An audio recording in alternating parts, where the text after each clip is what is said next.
We're the same age. You're 48. That's right. We're moving into the final glide pattern.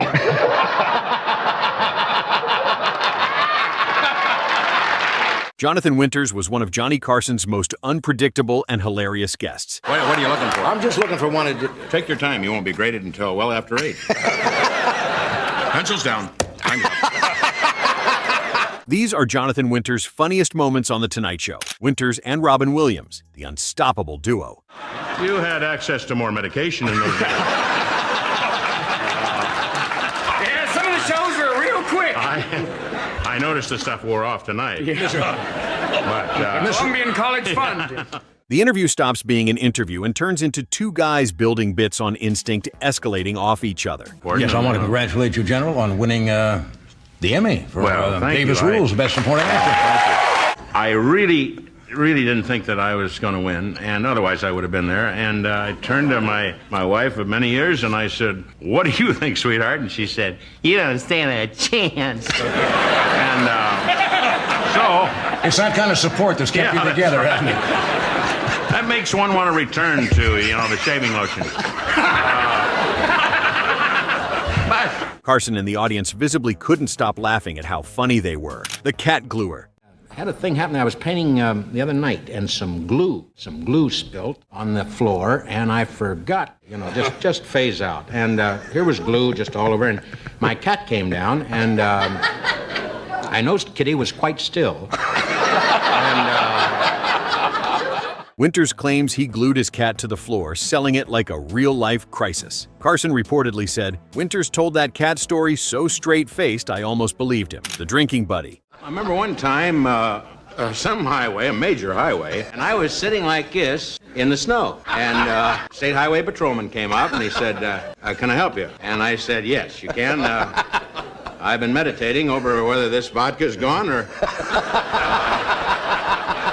still there." Remember when chaos comes about when drinking stories involving Johnny and him were told when they were kids? The story shows how close Carson and Winters were throughout their 25-plus years of friendship. The one-man show. I don't think I got your name. Didn't you? No, I didn't, sir. Buck Edelhofer. I hope you don't mind either one of you if I chew. No, sir. Not a bit. Well, I always have. Ever since I was 6 years old, I always had a bunch of stuff in the right side of my face. Just like ball players, huh? Just like ball players do that, huh? I suppose. Winters takes a simple setup and turns it into a runaway performance, driving the moment like a one-man show. You can call me Dick. All right, Dick. 65. Yeah, I'm sort of a Caucasian Satchel Paige. My goodness. And states, and your name, sir, is? Wayne Second Face. Wayne Sickenfoot. Wayne Second Face. Where do you call home, Wayne? Wales. No, I'm kidding.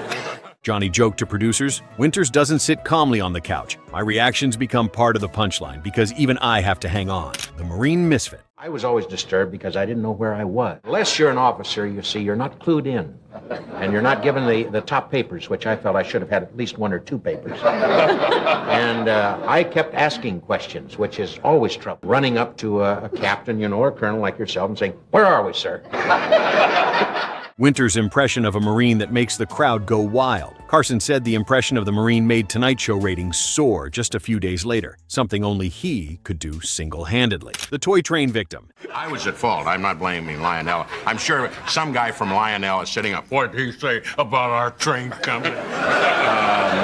No, it was my fault. I had come in from a very snowy evening. I was petting the dog the wrong way to begin with, and...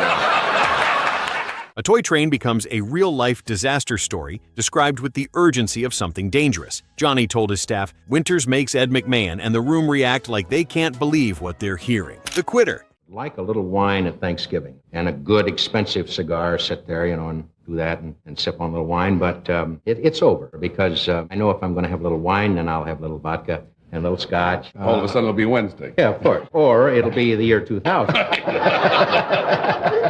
He takes the topic of why he quit drinking and makes it disarmingly funny by how plainly he tells it. The delivery and honesty of this line is what makes it comedy gold. The improv master.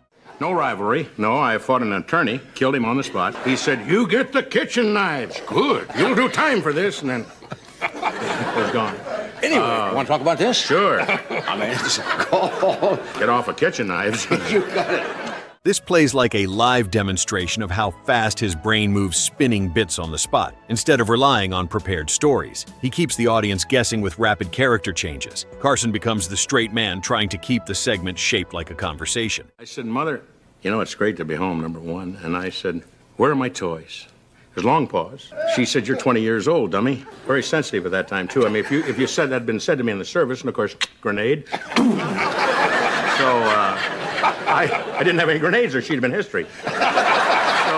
Winters proves improvisation is a talent you can't fake. Johnny later told his producers Winters was the best improviser he ever saw. The segment feels like watching genius in real time. Carson gives him complete freedom knowing he'll deliver. Winters never repeats the same bit twice. Christmas party chaos. I invite you to all these parties. They're all sit around. It doesn't get any better than that. And their little tongues, you know, they're picking up on cookies and everything. They're like, you know, well-dressed, kind of regimental-tie lizards. They have... He treats Christmas parties like they're naturally chaotic events that always go wrong, framing it as a full appearance built around that party energy premise. He makes the audience picture the scene as it escalates.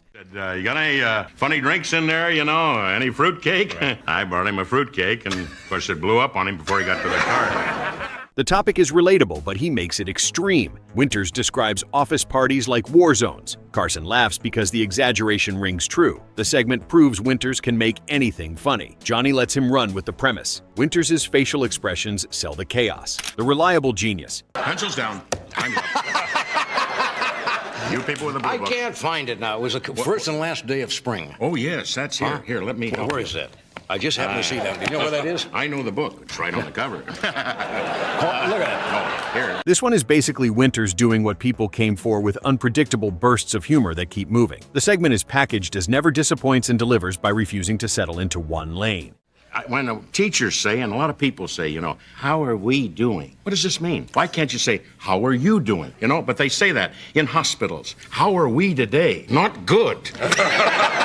Carson's laughter reinforces the idea that Winters can hijack a room in seconds. The energy stays high the whole time. Johnny knows what he's getting with Winters. The audience came for chaos and got it. Carson told his staff Winters was always worth booking. Winters lived up to his reputation every single time. Winters' drinking parents. So, and eventually she grabbed me, the bottle dropped, you know. Oh, nice, sweetheart, it is you.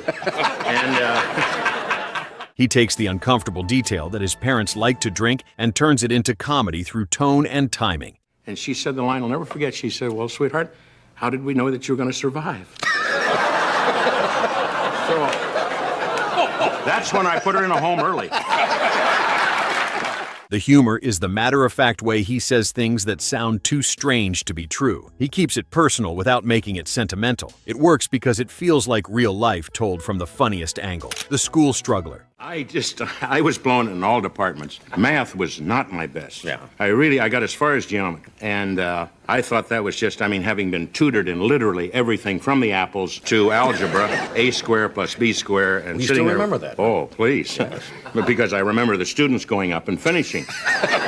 He struggled in school, then turns that into a string of laughs, instead of a sob story framing himself as a misfit who still finds the joke. The comedy comes from how he owns the failure without shame. Problem number 6, and I was, but you become an actor. It's interesting. I was calling on, failures then. Mind failures, arthritis in both feet. So I'd say, I can't walk, sir. I can't walk to the board. Maybe if you bring the board to me. Get up. Surely. But, I like the... Carson's reactions signal that the room recognizes the truth in it. It's self-deprecating without being gloomy. Winters makes academic failure sound heroic. Johnny relates to the outsider narrative. The audience loves the underdog angle. Carson later told his staff Winters' honesty was refreshing. Winters demonstrates that formal education isn't everything. The audience roots for him harder. Carson told his producers this was important television. The political figure. Issues coming up in the upcoming election. Senator, what do you think about our economy? Well, I think one thing about our economy, I think many people are concerned about this, and rightfully so, is a dollar worth anything anymore? And I think what we've got to do is that it's just one of my many platforms. I don't know how many are going to work, but as long as you can get 2 out of 80, what the heck, And The rapid-fire switching is the hook as he keeps bouncing between politicians doing an explicit politician's impression segment built around recognizable public figure mannerisms. You go to your bank as an example, and you cash a check for $152. It would behoove them at the bank to give you $172. And this is going to stimulate money, you see. And the laughs come from how fast the character changes mid-flow. It shows Winters' control over voice posture and timing in one tight clip from January 20th, 1976. Winters doesn't do one impression and stop. He creates an entire political landscape. Just a few, but at any rate, all of you old people out there, I love you. I really do. I have some old friends. Well, what are you going to do for them? Well, I think this. Let's make it Halloween all year round. Let's put on some... Carson becomes audience member watching the show. The posture changes are as important as the voices. Johnny later told his staff Winters was untouchable at impressions. Each politician gets fully realized in seconds. Winters makes political figures human and ridiculous. Carson tries keeping up, but Winters is too fast. The segment proves Winters' range beyond comedy. What sticks in the ground? Didn't seem to be effective, though, did it? Not in my state. Yes. But I think that the weather has always been a problem. What we have done, too, is, which I am promoting, are plastic vegetables. Plastic vegetables.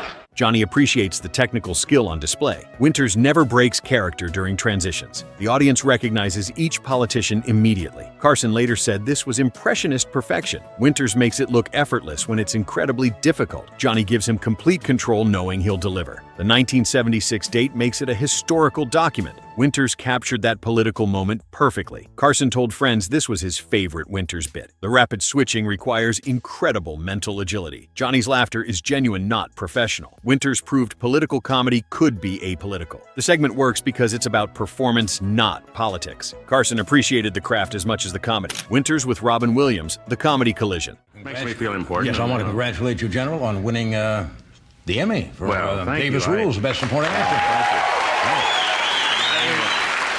The pairing of Winters in the same orbit as Robin Williams naturally invites riffing, and the humor comes from how easily the conversation turns into performance once Winters gets a lane. Carson's job shifts from interviewer to traffic controller. The guest combination practically guarantees unpredictability. Winters and Williams feed off each other, creating comedy chaos. Johnny becomes referee watching two masters work. The energy in the studio becomes electric. Carson later told his staff, "This was lightning in a bottle." Winters holds his own against younger Williams. The generational clash creates interesting dynamics. So, It's that kind of support that's kept you together, hasn't it? that makes one want to return to, the shaving lotion. Johnny watches as they build bits in real time. Williams clearly respects Winters as the godfather. Winters proves he can still compete with new talent. Carson gives them freedom, knowing it'll be gold. The segment shows passing of the torch. Johnny later said this was his favorite guest pairing ever. Winters and Williams share similar improvisation styles. The competition brings out their best work. Carson barely needs to participate, just enjoy. Winters demonstrates his influence on Williams. Johnny appreciates watching masters at play. The segment becomes about mutual respect. Winters never condescends to the younger comedian. Carson told his producers to never interrupt this. Williams later credited Winters as major influence. The chemistry between them is undeniable. Johnny's visible joy makes it even better. The segment proves comedy is timeless. The BBQ Ribs Emmy winner. We had one choice of going to a fellow's house to have ribs. But we had, they were marvelous ribs, hands and all that stuff. And I was in just a house with a handful of other people, ribs. So, He's eating BBQ ribs when he finds out he won an Emmy, telling it like the timing is the whole joke, with big moment meeting completely unglamorous setting. The humor is the contrast between prestige award and messy normal food moment. The image is so simple and funny, it sticks. Winters makes winning an Emmy sound ordinary. Carson laughs at the absurdity of the visual. The BBQ ribs detail is perfectly specific. Johnny later told his staff this was classic Winters. The story proves even victories can be funny. Winters never lets ego inflate the moment. Carson appreciates the humility in the telling. The audience pictures the scene perfectly. Johnny asks follow-up questions to milk the image. Winters describes the ribs in detail, making it funnier. The Emmy becomes secondary to the food. Carson later said this showed Winters' perspective. The unglamorous setting makes it relatable. Johnny loves that Winters doesn't doesn't take awards seriously. The segment proves comedy comes from unexpected places. Winters treats the Emmy like an interruption. Carson's visible delight encourages more details. The BBQ ribs become more memorable than the award. Johnny told friends this was pure Winters. The story works because it's so specific and visual. Winters makes the mundane hilarious. Carson recognized this as perfect comedic storytelling. The contrast is what sells the joke. Johnny's laughter validates Winters' approach. The segment became one of Winters' most quoted moments. Jonathan Winters' legacy was defined by these 15 moments. He was by far one of the most funny comedians and unique guests in all of Tonight Show history. Let us know below which moment is your favorite, as well as subscribe and clicking the thumbs up button for more videos like this.